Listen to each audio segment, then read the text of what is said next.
मैं स्वागत करता हूँ आपका ब्लूप्रिंट डिजिटल पर। बेटा मेरा नाम है वसीम चौहान और जैसा कि आप जानते हैं मैं आपको क्लास 10 का साइंस पढ़ा रहा हूँ। बेटा हम भौतिक विज्ञान पढ़ रहे थे, चैप्टर पढ़ रहे हैं हम विद्युत धारा के चुंबकीय प्रभाव। 2 भाग में अब तक इसके बना चुका हूँ आपके लिए। अगर आपने वो 2 भाग अब तक नहीं देखे हैं तो पहले आप प्लीज़ उन दोनों भागों को देखिए, क्योंकि ये भाग आपके तभी ठीक से समझ में आएगा। बेटा इस भाग में यानी कि जो भाग थर्ड है, जो टॉपिक हम कवर करने वाले हैं, पहला टॉपिक रहेगा दाएं हाथ की हथेली का नियम। जैसे कि हमने सेकंड भाग में पढ़ा था फ्लेमिंग्स लेफ्ट हैंड रूल, जो फ्लेमिंग का बाएं हाथ का नियम था। तो जो काम फ्लेमिंग का बाएं हाथ का नियम करता है वही काम ये दाएं हाथ की हथेली का नियम भी करेगा। मतलब दोनों का उद्देश्य बिल्कुल सेम है। ठीक है बेटा, इसका अध्ययन करने के बाद हम फिर कुछ आंकिक प्रश्न, कुछ न्यूमेरिकल सोल्व करने वाले हैं जो इन दोनों नियमों पर आधारित होंगे। और आज की क्लास का लास्ट टॉपिक रहेगा बेटा विद्युत मोटर। तो आइए शुरू करते हैं। अपने आप को तैयार करो बेटा, रजिस्टर पेन साथ में लेकर बैठो और चीज़ों को बिल्कुल फोकस के साथ नोट करते आपको जाना है। मतलब समझो कि ये मेरा दायां हाथ है और ये दाएं हाथ की हथेली है। तो अगर मैं अपने दाएं हाथ को बेटा, मानो कि ये इस तरीके से यहाँ पर, मतलब मैंने ये आपके लिए बना दिया है, ठीक है, और ये अंगूठा हो जाएगा। तो अगर दाएं हाथ को इस तरह से कुछ व्यवस्थित किया जाए, ठीक है, तो होगा क्या कि जो उंगलियां होंगी, फिंगर होंगी, मतलब ये देखो मेरी बात, ये जो उंगलियां हैं बेटा, ये फिंगर सारी की सारी दिशा बताएंगी किसकी, बी की। और मैंने बताया था लास्ट क्लास में कि बी का मतलब होता है चुंबकीय क्षेत्र, यानी कि चुंबकीय क्षेत्र की दिशा जो बता रही है ये मेरे क्या बताएंगे बेटा, उंगलियां बताएंगी। और जो अंगूठा होगा, अंगूठा जो होगा बेटा वो विद्युत धारा की दिशा को बताएगा, यानी कि इलेक्ट्रिक करंट की डायरेक्शन को बताएगा। और जो हथेली होगी, हथेली बेटा हमारे किसको बताएगी, बल की दिशा को बताने वाली है। ठीक है, तो ये बहुत सिंपल सा एक नियम था, रूल था, जिससे हम जो है 3 चीजों की दिशाओं के बारे में बता सकते हैं। जो उंगलियां होंगी वो चुंबकीय क्षेत्र की दिशा को बताएंगी, अंगूठा जो होगा विद्युत धारा की दिशा को बताएगा, और जो हमारी हथेली होगी, पाम कहते हैं इंग्लिश में इसको, तो हथेली बेटा बताएगी बल की दिशा। अब हमें करना क्या है कि मतलब इसको कैसे यूज करना है, हमें उसके आधार पर कुछ प्रश्नों को हल करना है। तो बेटा जैसा कि मैं आपसे बता रहा था, पहले मैंने बताया कि हमारी बुक है और ये काफी अच्छी बुक है। इसमें मतलब एनसीईआरटी पर आधारित जितने भी प्रश्न हैं उनको सोल्व किया गया है और तथ्यों को बड़े आसान तरीके से इसमें बेटा एक्सप्लेन किया गया है। तो कुछ क्वेश्चन इसमें दिए हुए हैं जो इन्हीं रूल्स पर आधारित हैं, तो उन्हीं को हम सोल्व करने का प्रयास करते हैं। आप भी अपने मतलब बिहाफ पर उनको बेटा ट्राई करना। जैसे पहला क्वेश्चन दिया है, एक चित्र दिया हुआ है और चित्र में बताया गया है कि चित्र में दर्शाए अनुसार कोई इलेक्ट्रॉन किसी चुंबकीय क्षेत्र के लंबवत प्रवेश करता है। ये जो दिशा है ये वाली, इस डायरेक्शन में बेटा हमारा क्या है, कोई चुंबकीय क्षेत्र है, यानी कि ये दिशा जो इसकी बेटा बी की है, बी की दिशा ऐसे है। और फिर क्या बोल रहा है, एक इलेक्ट्रॉन इसमें लंबवत प्रवेश करता है। इलेक्ट्रॉन की जो दिशा बेटा वो ऐसे है, यानी ये कौन आता है, इलेक्ट्रॉन आता है। अब ये पूछेगा कि जैसे ये चुंबकीय क्षेत्र में इलेक्ट्रॉन आएगा तो इस पर एक बल लगेगा, तो उस बल की दिशा आपको ज्ञात करनी है। मैं क्वेश्चन पूरा पढ़ रहा हूं आपके लिए। चित्र में दर्शाए अनुसार कोई इलेक्ट्रॉन किसी चुंबकीय क्षेत्र के लंबवत प्रवेश करता है, इलेक्ट्रॉन पर आरोपित बल की दिशा क्या है। तो बेटा ये आपको बल की दिशा ज्ञात करनी है। तो बेटा खुद देखो कि अगर इस क्वेश्चन को हमें ये दाएं हाथ की हथेली से सोल्व करना है ना। अभी मैं क्या बता रहा था आपसे कि उंगलियां जो है ये मेरा दायां हाथ है, ठीक है, उंगलियों को मुझे उस दिशा में रखना है जहां पर चुंबकीय क्षेत्र है, यानी कि ऐसे रखा मैंने। अब ये देखो इलेक्ट्रॉन जो है, इलेक्ट्रॉन नीचे को आ रहा है। आपको पता होगी बात कि इलेक्ट्रॉन जिस दिशा में बहते हैं विद्युत धारा उसकी विपरीत दिशा में जाती है, यानी इसमें जो इलेक्ट्रिक करंट होगा बेटा वो ऐसे होगा, विद्युत धारा की दिशा बिल्कुल उल्टी होगी इसके। अब इसी के अनुसार अपने हाथ को आपको व्यवस्थित करना है। देखो उंगलियां चुंबकीय क्षेत्र को बता रही है, अंगूठा जो है वो विद्युत धारा को बता रहा है, और हथेली जो है, हथेली क्या बता रही है, बल की दिशा, यानी कि इस इलेक्ट्रॉन पर जो बल लगेगा वो अंदर की तरफ को लगेगा बेटा। ठीक है, तो इसका आंसर क्या होगा, अंदर की तरफ या अंदर की ओर, है ना बेटा। या पेपर, अगर मैं कागज मान लूं इसको तो कागज की ओर, या अगर ये मेरा व्हाइट बोर्ड है तो मतलब व्हाइट बोर्ड में अंदर की ओर। तो इस तरह से बेटा हम क्वेश्चन को सोल्व कर सकते हैं। और इसी क्वेश्चन को अगर मैं वो बोले कि फ्लेमिंग के बाएं हाथ के नियम से आपको हल करना है, तो फ्लेमिंग का बाएं हाथ का नियम ये था, मैंने बताया था एफ बी आई के नाम से याद करना है। एफ का मतलब होता है फोर्स, बी का मतलब होता है मैग्नेटिक फील्ड लाइंस यानी कि मैग्नेटिक फील्ड, और आई का मतलब होता है बेटा इलेक्ट्रिक करंट। अब खुद देखो कि इसमें ये उंगली ये वाली है, ये बी को मतलब चुंबकीय क्षेत्र को प्रदर्शित करती है, ठीक है, और करंट कहाँ जा रहा है, ऊपर को जा रहा है। तो बेटा आप अपने हाथ को आपको ऐसे मोड़ना पड़ेगा। ये देखो ये वाली उंगली भी चुंबकीय क्षेत्र को प्रदर्शित कर रही है, और बेटा ये करंट हमारा ऊपर को जा रहा है। अब ये अंगूठा जो है बल की दिशा बता रहा है, तो इससे भी क्या है, वो अंदर की ओर आ रहा है। तो हम दोनों नियमों का इस बेटा प्रयोग कर सकते हैं। इसी नियम पर आधारित हमें एक प्रश्न और हल करना है। जैसे क्वेश्चन में दिया हुआ है कि पश्चिम की ओर प्रक्षेपित कोई धनावेशित कण, ये हमारा पूर्व दिशा होती है और ये बेटा पश्चिम दिशा होती है, और यहाँ से हमारे अल्फा कण आ रहा है। अल्फा कण का मतलब बेटा होता है धनावेशित कण। और आपको ये बात बिल्कुल ध्यान रखनी है कि जो दिशा हमारा धनावेशित कण की होती है वही दिशा हमारे विद्युत धारा की होती है। जैसे हमने पढ़ा इलेक्ट्रॉन, इलेक्ट्रॉन की दिशा और विद्युत धारा की दिशा एक दूसरे के विपरीत होती है, लेकिन धनावेशित कण की जो दिशा होगी उसी दिशा में हमारी विद्युत धारा प्रवाहित होती है। तो अगर अल्फा कण हमारा ऐसे जा रहा है तो बेटा विद्युत धारा की दिशा भी हमारा यही होगी। ठीक है, अब आगे क्वेश्चन में दिया हुआ है कि इस कण पर एक बल लगता है जो इसको उत्तर की दिशा में मोड़ देता है, यानी यहाँ से बल की दिशा आपको दे दी है, वो क्या बेटा उत्तर की दिशा है। और आपसे पूछ रहा है कि चुंबकीय क्षेत्र की दिशा बताओ। ठीक है बेटा, तो क्वेश्चन बड़ा आसान है।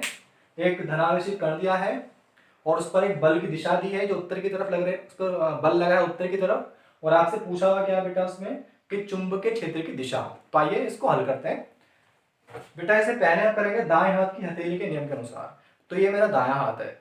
अब देखो उसमें विद्युत धारा जो है वो हमारा अंगूठे से प्रदर्शित की जाती है, और हथेली क्या बताती है बेटा हमारा वो बल की दिशा। अब बल इसमें उत्तर की तरफ यानी ऊपर की तरफ लगा है, और ये अंगूठा बेटा क्या है हमारा विद्युत धारा। अब उंगलियां जो है वो क्या बताती हैं चुंबकीय क्षेत्र की दिशा, यानी कि आपकी तरफ है। तो यानी कि ये जो हाथ अगर मैं ऐसे कर दूंगा इसको, तो ये सारी की सारी चीजें जो है प्रश्न के अनुसार व्यवस्थित हो गई हैं। तो इसका आंसर क्या होगा, क्योंकि उंगलियां बाहर की तरफ हैं तो चुंबकीय क्षेत्र की दिशा भी क्या होगी बेटा बाहर की तरफ होगी। तो इसका आंसर क्या होगा बाहर की तरफ, यानी कि बाहर की ओर। तो चुंबकीय क्षेत्र की दिशा बेटा बाहर की ओर होगी। ठीक है, अब इसी प्रश्न को हमें जो फ्लेमिंग का बाएं हाथ का नियम था उससे हल करना है। तो ये था बेटा फ्लेमिंग का बाएं हाथ का नियम। तो फ्लेमिंग के बाएं हाथ के नियम के अनुसार अंगूठा दिखाता है हमारा किसको बेटा बल को, और ये पहली उंगली जो होती है वो हमारा चुंबकीय क्षेत्र की दिशा को बताती है, और सबसे बड़ी वाली उंगली जो होती है वो हमारा क्या बताती है विद्युत धारा की दिशा को बताती है। तो बेटा इसी को हमें सोल्व करना है। आप देखो बात सुनो ध्यान से कि ये जो हमारा है ये फोर्स होता है, और ये फोर्स कैसे लग रहा है बेटा ऊपर को लग रहा है, लेकिन जो हमारा ये विद्युत धारा है तो विद्युत धारा जो है वो ऐसे है। ठीक है, तो फोर्स अभी भी ऊपर को है, विद्युत धारा ऐसे है, और ये वाली उंगली क्या बता रही है चुंबकीय क्षेत्र की दिशा को बता रही है, यानी कि ये भी आपकी तरफ है, यानी कि बाहर की तरफ है। यानी कि दोनों नियमों से इसका आंसर क्या आ रहा है सेम आ रहा है। तो बेटा इस तरीके से हम दाएं हाथ की हथेली के नियम को हमने पढ़ा, और इस पर जो आधारित प्रश्न है उनको हम हल कर सकते हैं। एक दो क्वेश्चन बेटा हम इसको और हल करते हैं जिससे कि आपकी अच्छी प्रैक्टिस हो जाएगी। जैसे बेटा एक ये हमारा मैग्नेटिक फील्ड है, और मैंने बताया था कि क्रॉस का मतलब क्या होता है। मैं अगर इस तरीके से कुछ क्वेश्चन आपको मिल जाए और वहां पर क्रॉस है, तो क्रॉस का मतलब ये है कि जो चुंबकीय क्षेत्र है, चुंबकीय क्षेत्र जो है बेटा वो अंदर की तरफ है। ठीक है, यानी कि इसमें जो चुंबकीय क्षेत्र की लाइन है, बल रेखाएं हैं वो अंदर की तरफ को जा रही हैं। ठीक है, अंदर की ओर। और एक बात और मैंने बताई थी आपको, अगर चुंबकीय क्षेत्र ऐसा है डॉट बना हुआ है, तो वो क्या है कि चुंबकीय रेखाएं जो है बेटा बाहर की तरफ को आ रही हैं, यानी ये दिशा बताता है चुंबकीय क्षेत्र की कैसे बाहर की ओर। तो ये दो बातें सीखने के बाद अब हम प्रश्न को हल करने का प्रयास करते हैं। अब इस चुंबकीय क्षेत्र में बेटा तीन पार्टिकल रखे हैं। एक पार्टिकल का नाम है अल्फा, और दूसरे का नाम है बीटा, और तीसरे का नाम है गामा। अल्फा पार्टिकल ऊपर को जा रहा है, बीटा पार्टिकल नीचे को आ रहा है, और गामा पार्टिकल भी बेटा हमारा कैसे जा रहा है ऊपर को जा रहा है। अब आपको बताना यह है कि हर एक पार्टिकल पर जो बल लगेगा उसकी दिशा क्या होगी। ठीक है बेटा, तो आपको क्या बताना है इसमें बल की दिशा बतानी है कि बल जो है किस दिशा में लगने वाला है। तो आइए बेटा इसको सोल्व करते हैं हम। देखो सॉल्यूशन देखो ध्यान से इसका, हम इसको जो है पहले दाएं हाथ की हथेली के नियम से जो कि हमने आज पढ़ा है उससे इसको हल करने का प्रयास करते हैं। देखो पहला केस जो है मैं ले रहा हूं, जो फर्स्ट केस है बेटा वो अल्फा के बारे में है कि अल्फा पर जो बल लगेगा उसकी दिशा क्या होगी। ठीक है, अभी ये जो मैं बताया था कि चुंबकीय क्षेत्र जो है अगर क्रॉस बना हुआ है तो क्या है अंदर की तरफ को जा रहा है, यानी कि अंदर की तरफ को जा रहा है। और ये देखो अल्फा पार्टिकल है, अल्फा पार्टिकल की जो दिशा होती है, अल्फा पार्टिकल होता है हमारा धनावेशी यानी कि पॉजिटिवली चार्ज। जो दिशा होती है पॉजिटिव चार्ज पार्टिकल की वही दिशा होती है विद्युत धारा की। यानी बेटा इस केस में जो हमारा करंट बहेगा वो कैसे बहेगा, ऐसे ही बहेगा, विद्युत धारा की दिशा भी सेम रहेगी। अब इस पर अप्लाई कर देंगे हम अपना नियम। तो ये है मेरा दायां हाथ, और ये जो है उंगलियां मतलब ये चुंबकीय क्षेत्र की दिशा अंदर की ओर यानी कि ऐसे है।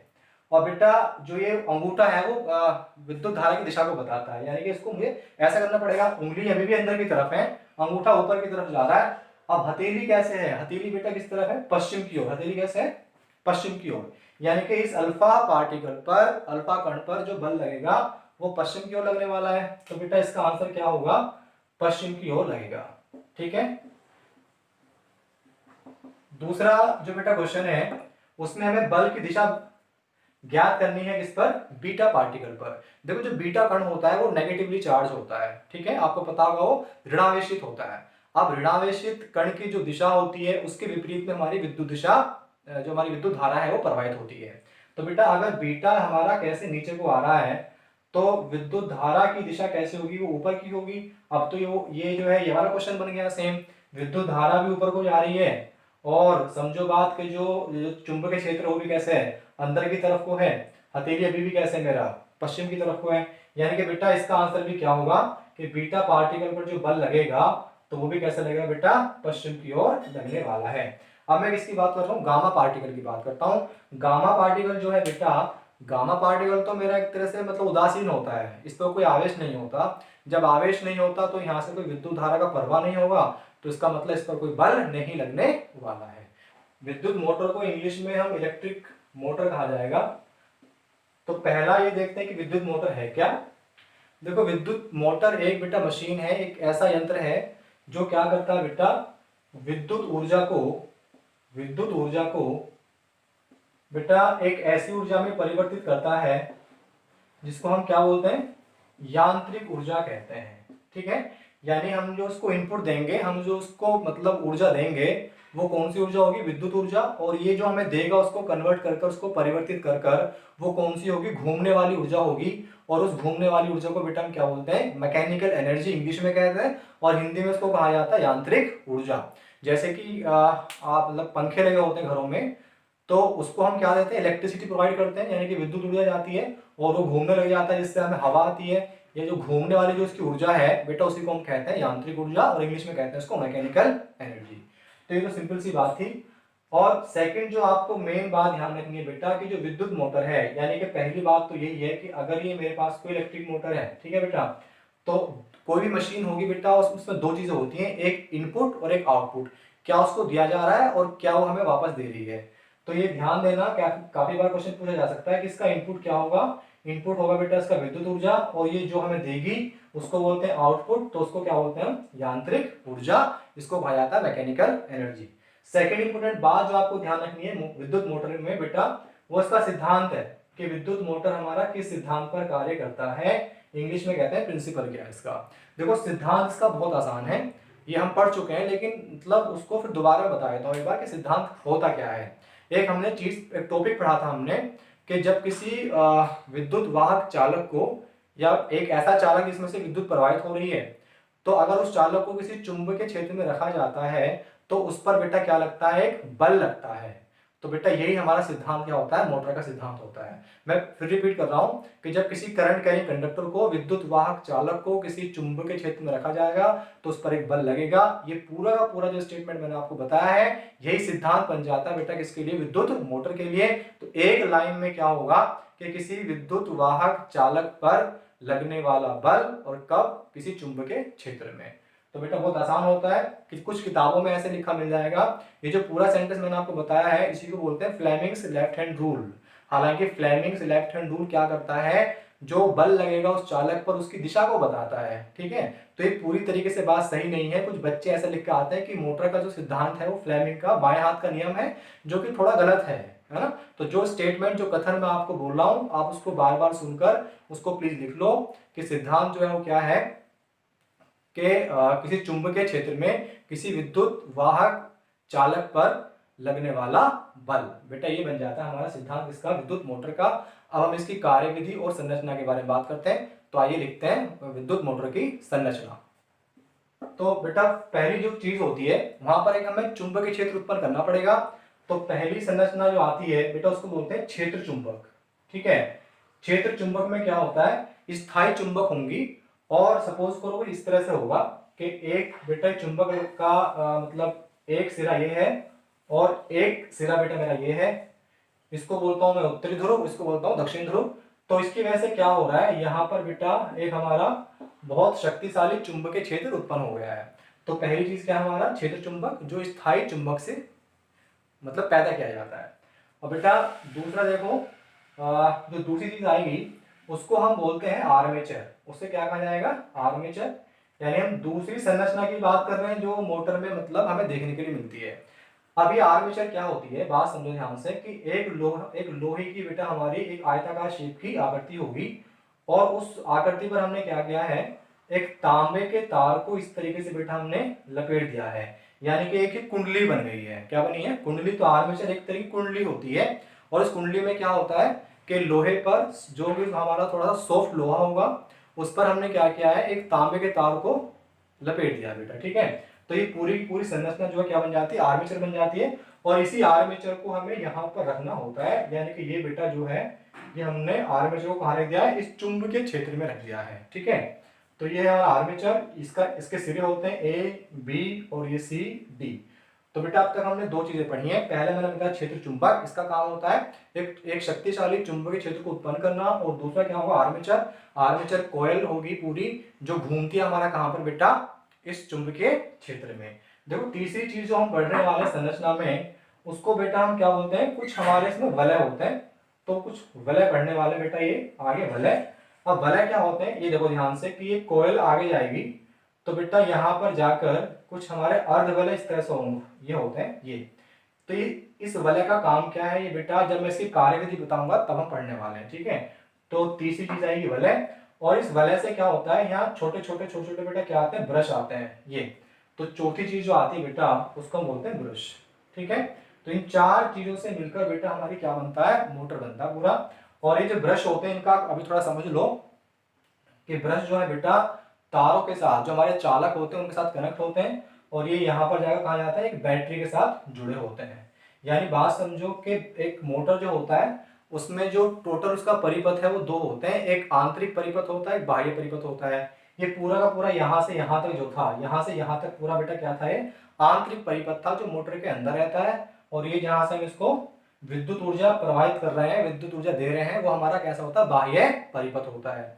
यानी कि जो हमारे ब्रशेज हैं, ब्रश का कार्य क्या होता है कि जितना मतलब समझो कि आंतरिक परिपथ को बाह्य परिपथ से जोड़ना होता है। ठीक है, यानी ये वाला ब्रश जो होगा इससे विद्युत धारा जो है क्या होगी बेटा, प्रवेश करेगी किसमें, आंतरिक सर्किट में, या मतलब कहूंगा आंतरिक परिपथ में, और वो विद्युत धारा फिर ऐसे घूम के आएगी वापस, और इस ब्रश से वो बाहर निकल जाएगी और वापस कहाँ पहुंच जाएगी, बैटरी में चली जाएगी। तो इस तरीके से अभी हम संरचना के बारे में बात कर सकते हैं। चार चीजों से मिलकर बनता है। हालांकि बैटरी भी मैं लगा सकता हूं, पर क्योंकि बैटरी जो है वो हमारा मोटर का हिस्सा नहीं होती है, वो बाहर से एक सोर्स होता है जो जिससे हम उसको इलेक्ट्रिकल एनर्जी प्रोवाइड करते हैं। ठीक है, तो पहला क्या होगा, क्षेत्र चुंबक। इसके लिए क्या होगा, हमें कोई स्थायी चुंबक का एक तरह से बेटा इंतजाम करना पड़ेगा जिससे कि एक शक्तिशाली चुंबकीय क्षेत्र को उत्पन्न किया जा सके। और आर्मेचर, आर्मेचर क्या होगा, पूरी कुंडली होती है जो कि चुंबकीय क्षेत्र में घूमती है। और बेटा वलय, वलय का काम मैं बताऊंगा जब कार्यविधि होगी, बस वलय को समझो कि ये हमारे क्या होते हैं, आर्मेचर से जुड़े होते हैं। और ब्रश का काम मैंने अभी आपको बताया। अभी हम पढ़ते हैं इसकी बेटा क्या कार्यविधि, के मोटर हमारा किस तरह से कार्य करता है। देखो कार्यविधि मोटर की बेटा बहुत सिंपल है, इसको इंग्लिश में कहेंगे वर्किंग, के मोटर की वर्किंग क्या है। देखो बात समझो कि जैसे ही यहाँ से मतलब आपने स्विच को ऑन किया है ना, ये यहाँ पर क्या लगी है, कुछ की लगी है, कुंजी लगी है। अब इसका बटन जैसे आप ऑन करोगे तो यहाँ से विद्युत धारा का प्रवाह होगा। ठीक है, अब नॉर्मली क्या हो रहा है कि विद्युत धारा ऐसे जा रही है, ब्रश के थ्रू इस वलय से जा रही है, वलय के द्वारा बेटा कहाँ गई है, वो आर्मेचर में चली गई है। ठीक है, ये पूरी क्या है, आर्मेचर कॉइल है।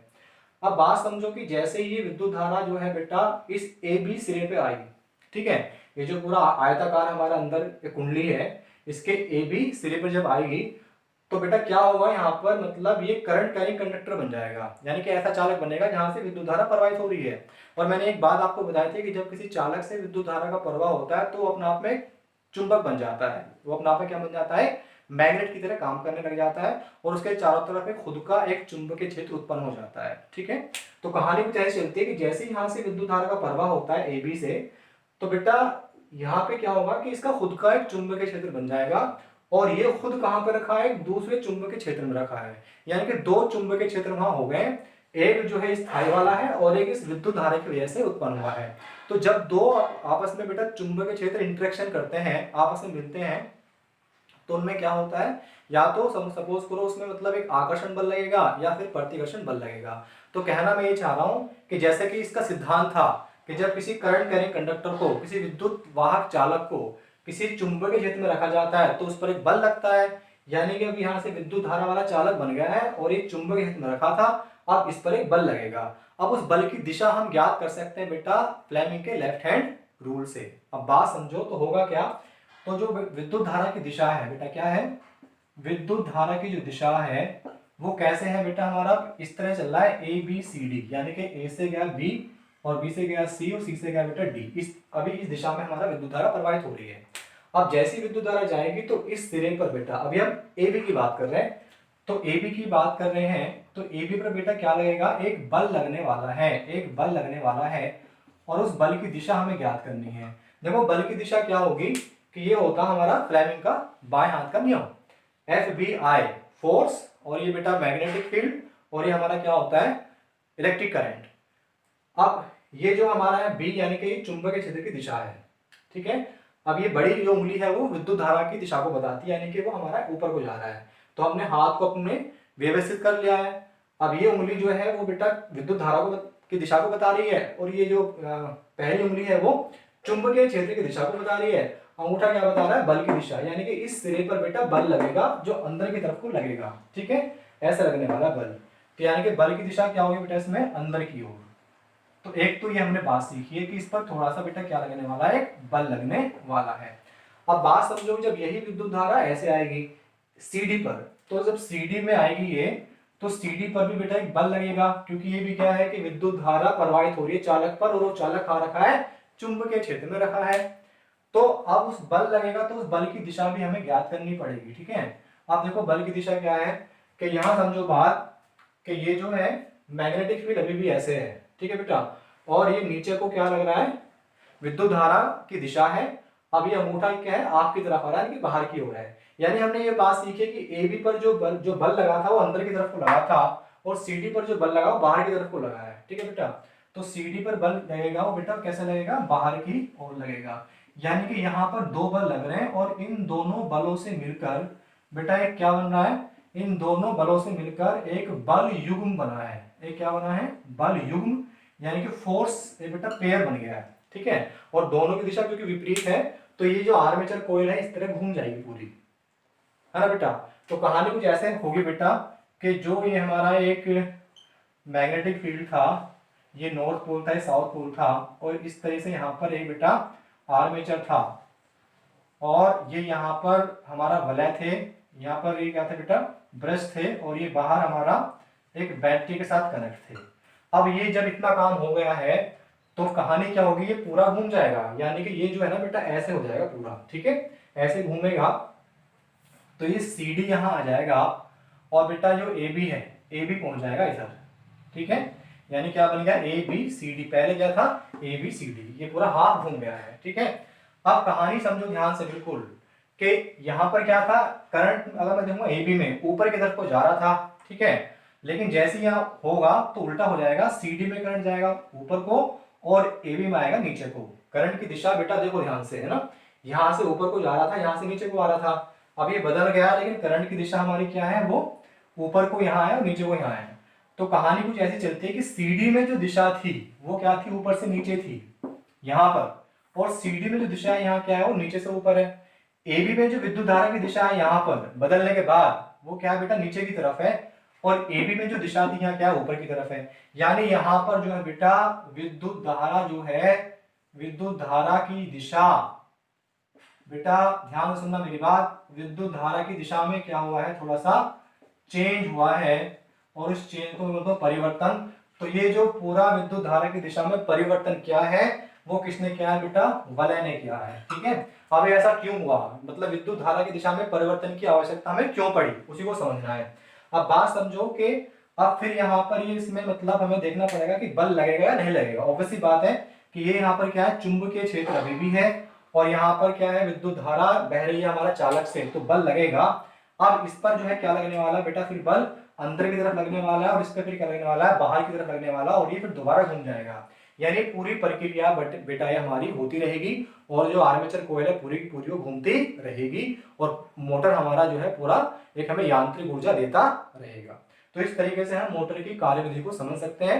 बेटा बहुत आसान था, बस मैं इतना बताना चाह रहा था कि आपको कार्यविधि में ये है कि जैसे हम उसको विद्युत ऊर्जा देंगे, ठीक है, तो वो जो है मतलब आर्मेचर पर बल लगता है, क्योंकि इसका ये सिद्धांत जो है वो वही है कि जब किसी विद्युत वाहक चालक को किसी चुंबकीय क्षेत्र में रखा जाता है तो उस पर एक बल लगता है।